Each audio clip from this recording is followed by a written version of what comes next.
Hello friends, the Bong chef Shukla চ্যানেলে আপনাদের সকলকে ওয়েলকাম। আজকে আমি বাঙালিদের একটি অত্যন্ত পছন্দের রেসিপি নিয়ে এসেছি, চিংড়ির মালাইকারি।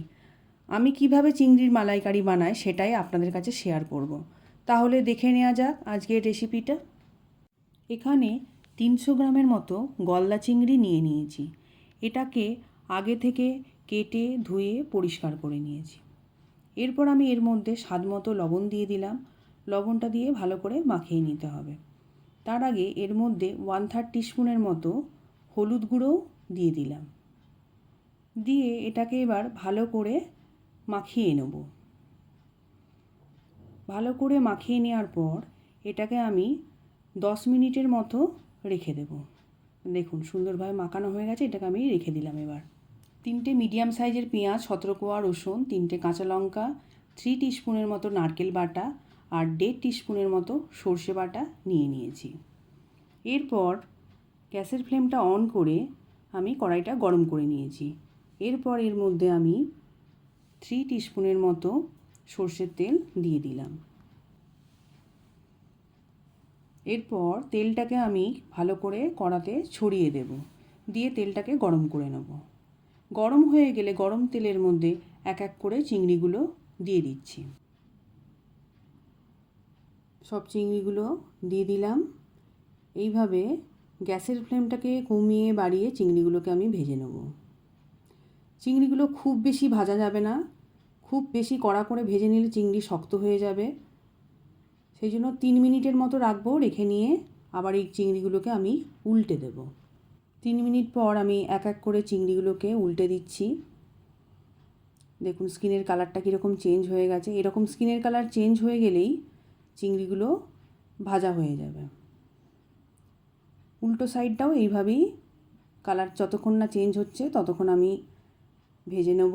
নিয়ে তারপর এইগুলোকে আস্তে আস্তে তুলে নেব।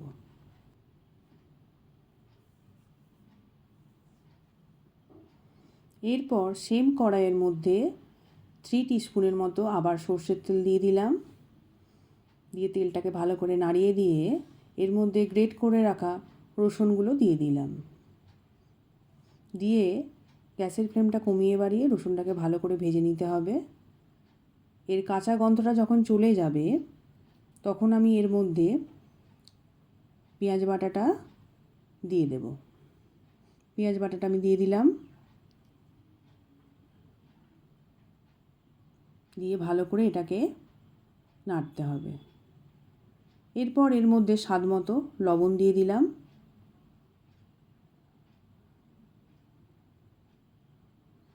দিয়ে ভালো করে পেঁয়াজটাকে ভেজে নেব।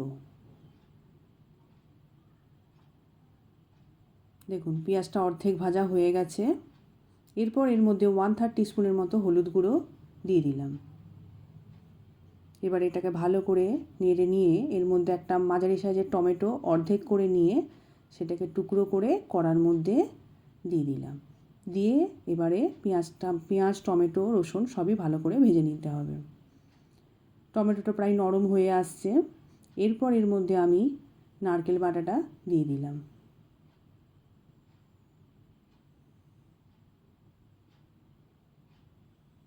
দিয়ে এবার মশলাটাকে খুব ভালোভাবে কষিয়ে নিতে হবে। গ্যাসের ফ্লেমটা জোরে দিয়ে দিয়েছি। এরপর 2টো কাঁচা লঙ্কা চিড়ে দিয়ে দিলাম। আপনাদের যদি ঝালটা বেশি লাগে তাহলে আপনারা আরেকটু লঙ্কা দিয়ে দিতে পারেন। এবার মশলাটাকে ভালো করে কষাতে থাকব।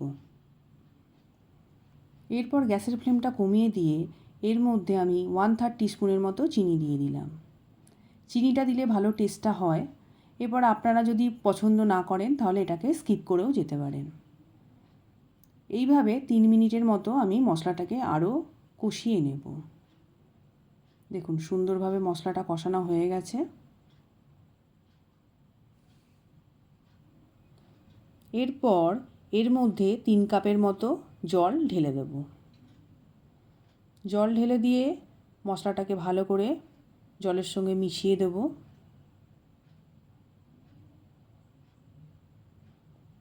ব্যাস মশলাটা ভালোভাবে মিশে গেছে।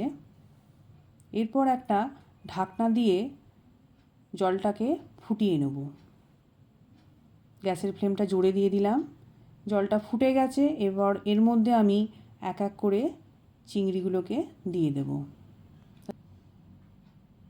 এরপর চিংড়িগুলো সব দিয়ে দিলাম এর মধ্যে, আর কাঁচা লঙ্কাটাও দিয়ে দিলাম। দিয়ে ভালো করে এটাকে নাড়িয়ে দেব। দিয়ে একটা ঢাকনা দিয়ে ঢেকে দেব। দিয়ে গ্যাসের ফ্লেমটা কমিয়ে 4 থেকে 5 মিনিটের মতো এটাকে ফুটতে দেবো।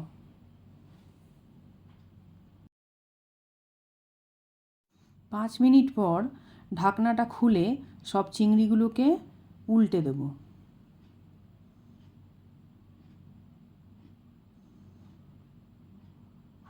সব একটা একটা করে উল্টে দিলাম।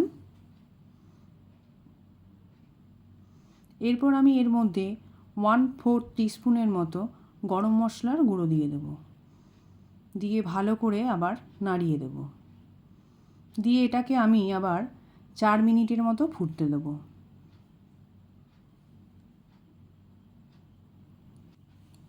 এরপর ঢাকনাটা খুলে নিয়ে এটাকে আরও ভালো করে নেড়ে দেব। এরপর যে সর্ষেটা আমি বেটে রেখেছিলাম ওর মধ্যে একটু জল দিয়ে একটু পাতলা করে নিয়ে এটাকে কড়াইয়ের মধ্যে ঢেলে দেব।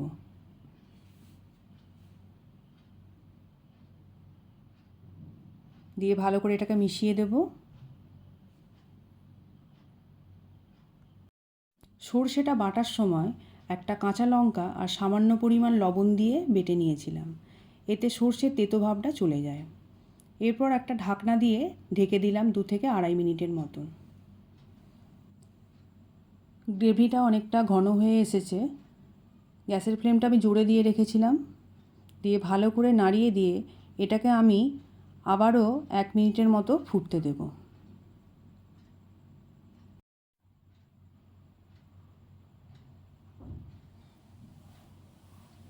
গ্রেভিটা ঘন হয়ে এসেছে, হয়ে গেছে।